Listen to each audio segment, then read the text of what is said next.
What is up, superfans? I'm Matt Stockholm, and this is another edition of the Quantum Corner. Well, thank you guys so much for watching my channel. As always, if you haven't subscribed, please subscribe to my channel. Like this video, comment down below. That will enter you into the giveaway. And remember, the more videos you like and comment, the more entries you have. Okay, for today's show, I'm going to be doing something a little bit different. I had some requests about doing some comic videos, so that's what I'm going to do. Today I'm going to do kind of a rundown and overview of this, the trade back edition of the Rebirth of Thanos and Thanos Quest. This contains Silver Surfer issues 34 through 38 and Thanos Quest 1 and 2. Now I'm not going to read it word for word, but I'm basically going to give you an overview of most of the key points and kind of the big picture of the story and the key elements. So let's get right into it. Okay, for those of you who aren't familiar with the comics, this is the beginning of the Infinity Gauntlet saga. Basically today, I'm going to kind of just breeze over the Silver Surfer parts and kind of more give you the highlights of the stuff that I think is most relevant to the Infinity Gauntlet saga, and then mostly focus on Thanos Quest 1 and 2.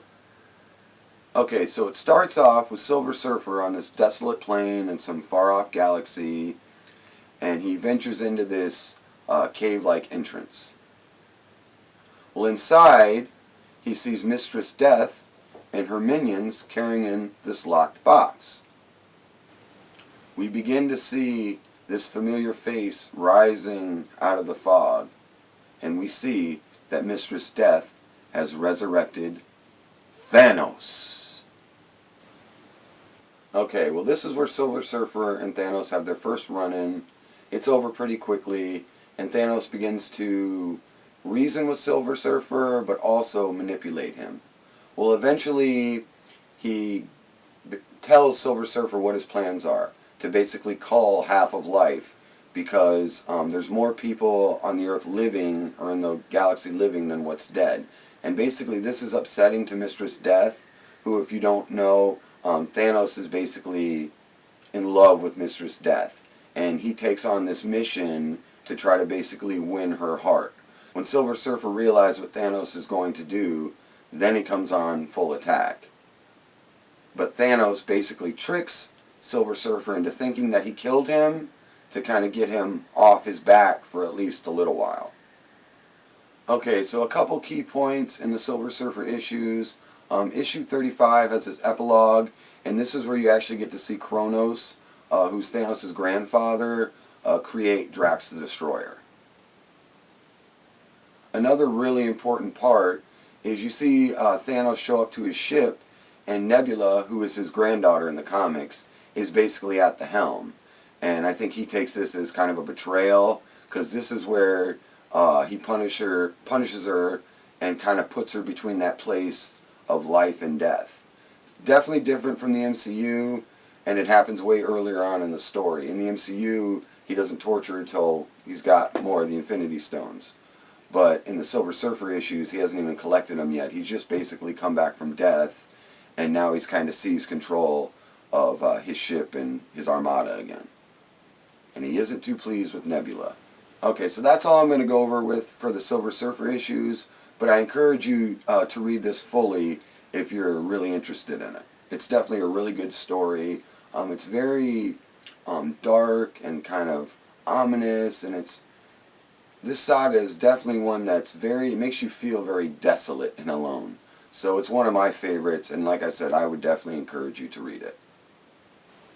Okay, so let's get into Thanos Quest 1. Here in the beginning, Thanos has to travel to the nexus of all reality. This is where he has to find the In-Betweener. And the In-Betweener is basically held in this prison, this special prison, by Lord Order and Master Chaos, two of the other big-time cosmic entities in the Marvel Universe. Okay, so Thanos shows up to the In-Betweener, basically playing like he's there to aid him and to rescue him. He comes up with this plan that if they put their might together and they both go full force at the same time, him inside the bubble and Thanos on the outside, that they can destroy the prison. Which works. But with Thanos, there's always a catch. Now that Thanos has freed him, he wants the In-Betweener's soul gem. He ends up getting the soul gem, and basically leaves the in-betweener hanging, because now that he's out of the prison, Lord Order and Master Chaos show up, and they're not too happy with him. And you see that he does receive some kind of punishment as Thanos leaves. So Thanos has the gem, and as he's looking at it, he makes the comment, this is the only one that actually should be called the Soul Gem. Because initially they call them the Soul Gems, and then you'll see later on that Thanos actually renames them the Infinity Gems. Okay, so the next elder that Thanos is going after is the Champion. And the Champion is holding the Power Gem, which the Power Gem, he doesn't realize it, but the Power Gem is making him even more powerful. He's already strong, but it makes him like immensely powerful.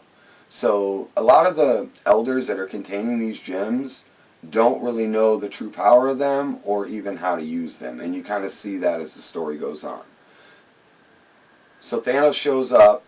He basically antagonizes the Champion till the Champion goes all kamikaze, jumps up and delivers a blow that's so powerful that it destroys the planet that they're on, which basically leaves the Champion adrift in space. Well, then Thanos shows up and basically offers him safe passage to the nearest planet for his Soul Gem. The Champion ends up giving him the gem, but as with Thanos, there's always a catch. He says, I'll transport you, but I didn't say anything about a soft landing.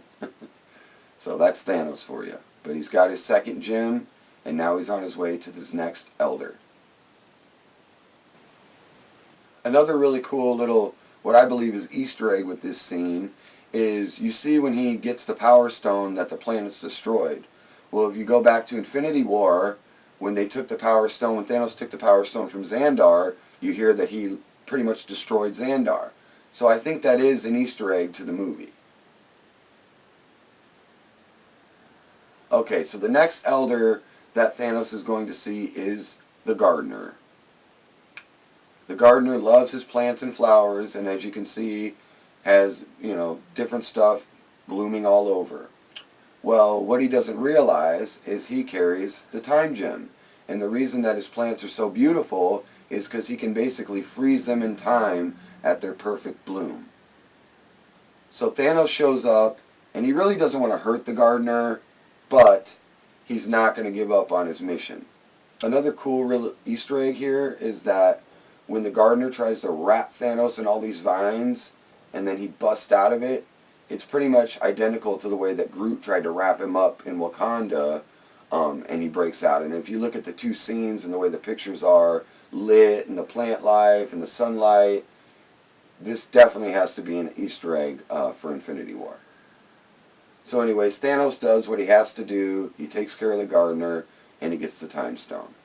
Now he's collected 3 stones. He's collected the Soul Gem, the Power Gem, and the Time Gem.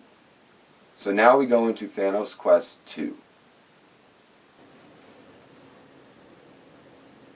Okay, so Thanos Quest 2 starts out with the Collector receiving a transmission. You might remember the Collector being played by Benicio del Toro in the MCU.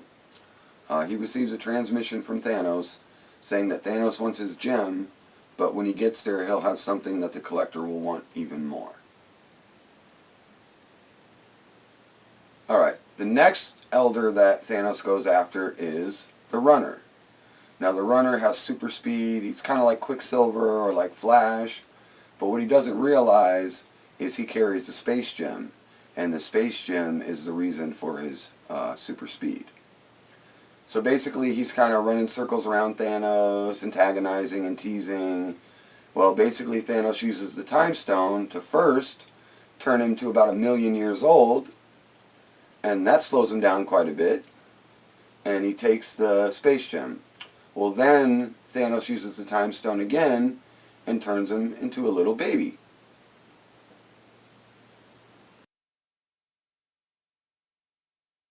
So then Thanos shows up to the Collectors. Now he shows up to the Collectors with the baby Runner. And the Runner is an elder who's very rare, and I think is even the last of his kind.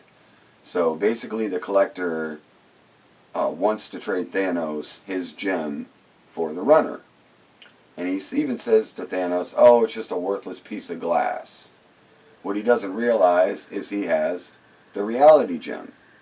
Now the funny thing about this, the Collector is the only character that actually translates over to the MCU. And it's the same stone in the comics that it is in the movie. When Thanos goes to the Collector, like we see in Infinity War, he has the reality stone. And in the comics, it's the same. The Collector is holding the reality stone, but he just doesn't know it, and he doesn't really know how to use it or what it does. So Thanos makes the trade with the Collector, but as always, there's a catch. And as Thanos is leaving, the time spell wears off, and the runner grows back to his normal age, which he is not too happy with the Collector for trying to collect him and basically keep him as like a prize or as like a trophy. And as you see, it doesn't look like things are going to end too well for the Collector. Okay, for the last Elder, Thanos seeks out the Grand Master. You probably remember the Grand Master from Thor Ragnarok. He was played by Jeff Goldblum. So the Grand Master is super intelligent, and he is a master gamer. That's what he loves to do. He loves to compete. He loves to game. So basically, him and Thanos make this agreement that they're going to battle each other in this, like these battle suits, and basically the winner gets the other one. If Thanos wins, he gets the Mind Gem from the Grand Master. If the Grand Master wins, he gets all 5 other gems from Thanos. Okay, so the Grand Master explains to Thanos that he's got this gem in this machine of his, and basically, if anything happens, or if Thanos tries to take it, or whatever, basically this machine will transport the gem to some random place, and it'll never be found again. So they get ready to start the competition. Basically, they get their suits on, they start battling. Well, you see that the Grand Master sabotages Thanos' suit. And it starts to grow over him with like this mold type, fungus type stuff, like basically completely engulfs Thanos and swallows him up. Well, as Thanos falls down, you see the machine break, and it's really not Thanos. It was just some kind of a drone copy of Thanos. So Thanos actually outwitted the Grand Master. And while the Grand Master was playing this game, Thanos was finding a way to take his gem, which he does. And he even says a comment at the very end about the Grand Master living the gambler's life all the way till the end. Alright, well that's all for today for the Thanos quest. Let me know what you guys think in the comments. Did you like the video? Did you like going through the comic this way? If you guys do like it, my next plan is to do the next one in the series, the most famed one, the Infinity Gauntlet. So be sure to comment down below and let me know if you guys liked it and if you want to see more. I really like doing this stuff. I like mixing it up, and I really want to do some different things on my channel. So definitely stay tuned. Keep following me. Don't forget to check out my Facebook page for the Quantum Corner. Follow me on Instagram. Just please share these videos. Let me know what you think. Feedback always counts. I really appreciate it. And that's pretty much it. So for the Quantum Corner, I'm Matt Stockholm saying, stay super, everybody.